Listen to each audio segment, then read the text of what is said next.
Check. Good evening. In resistance, July 4th, 2017. Unanimous Declaration of the Peoples United of North America. When in the course of human events it becomes necessary for one people to dissolve the political bands which have connected them with another, and to assume among the powers of the earth a new station to which the laws of our nation entitle them, a decent respect to the opinions of humankind requires that they should declare the causes which impel them to the separation. We hold these truths to be self-evident that all humans are created equal, that they are endowed with certain unalienable rights, that these among are life, liberty, and the pursuit of happiness. That to secure these rights, governments are instituted among humans, deriving their just powers from the consent of the governed. That whenever any form of government becomes destructive to these ends, it is the right of the people to alter or abolish it and institute new government, laying its foundation on such principles and organizing its powers in such form as to them shall seem most likely to affect their safety and happiness. Prudence, indeed, will dictate that governments long established should not be changed for light or transient causes, and accordingly, all experience hath shown that humankind are more disposed to suffer while evils are sufferable than to right themselves by abolishing the forms to which they are accustomed. But when a long train of abuses and usurpations, pursuing invariably the same object, evidences a design to reduce them under absolute corporate control, it is their right, it is their duty to throw off such government, and to provide new guards for the future security. Such has been the patient sufferance of these humans, and such is now necessary, which constrains them to alter their former system of government. The history of the present oligarchs, who make up 1% of the population but control 40% of its wealth, and the corporations through which they exercise this anonymous control, is a history of repeated injuries, usurpations, all having direct object the establishment of an inverted totalitarian regime over these humans. To prove this, let the facts be submitted to a candid word. They have refused their assent to laws, the most wholesome and necessary for the public good.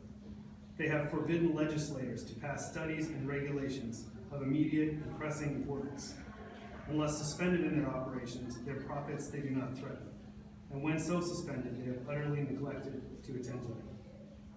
They have refused to pass other laws for the accommodation of large districts of people unless those people would relinquish the right of representation in the legislature, a right inestimable to them and formidable to corporate oligarchs only. They have called together legislative bodies at times and places unusual, uncomfortable, and distant from the state and federal houses of governments, such as the American Legislative Exchange Council, for the sole purpose of fatiguing them into compliance with their measures. They have captured regulatory bodies repeatedly for opposing with human wisdom their invasions on the rights of people. They have refused for a long time, after such captures, to allow any regulations. Therefore, the legislative powers, incapable of annihilation, have returned to the people at large for their exercise, manifesting such movements as Black Lives Matter, Women's March on Washington, 350.org, Physicians for Social Responsibility, the American Civil Liberties Union, the Innocence Project, and others. The state remaining in the meantime exposed to all the dangers of exploitation from without and privatization from within.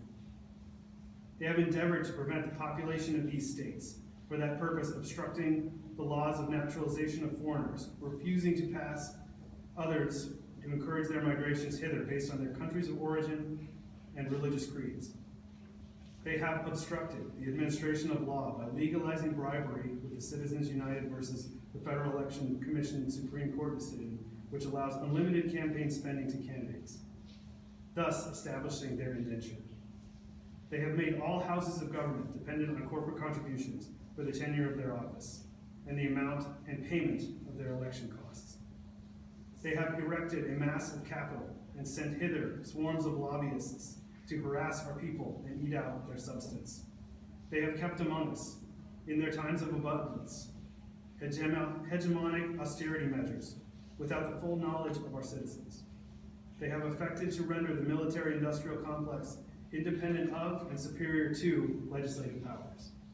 They have combined with other multinational corporations to subject us to a jurisdiction of investor tribunals foreign to our Constitution and unacknowledged by our laws, giving support to their acts of pretend legislation such as the North Atlantic Free Trade Agreement and the Trans-Pacific Partnership, for quartering large bodies of untested chemicals among us, for protecting their makers by mock regulations, from punishing any murders which these chemicals do visit upon the inhabitants of these states, for cutting off our human contact through fearful propaganda with all parts of the world, for imposing reproductive restrictions on us without our consent, for depriving people of color, in most cases, the benefit of trial by jury, for transporting us beyond seas to be fodder for wars of aggression in violation of Nuremberg Principles 6 and 7 for their further enrichment,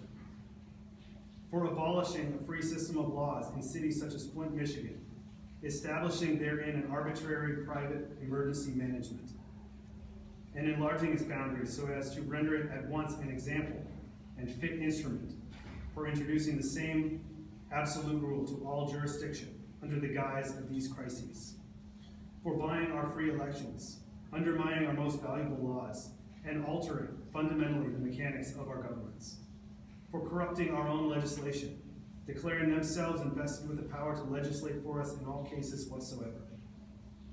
They have abdicated government here by declaring us out of their protection, placing the accumulation of profit above ourselves, our neighbors, and our planet.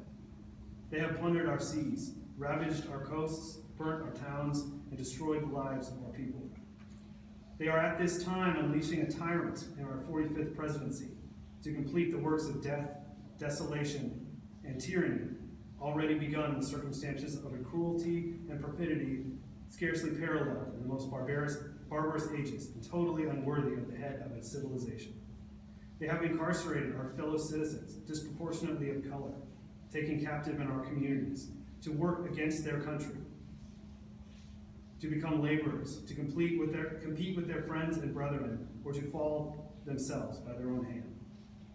They have excited domestic insurrections against us in the murders of Sandra Bland, Dr. Martin Luther King, President John Fitzgerald Kennedy, among others, and in the blocking of Henry Wallace and Senator Bernie Sanders from our election processes, and have endeavored to bring the native inhabitants of our continent, the First Nations, whose known rule of existence is an undistinguished acceptance of all ages, sexes, and conditions, into further desolation with projects such as the Keystone XL pipeline.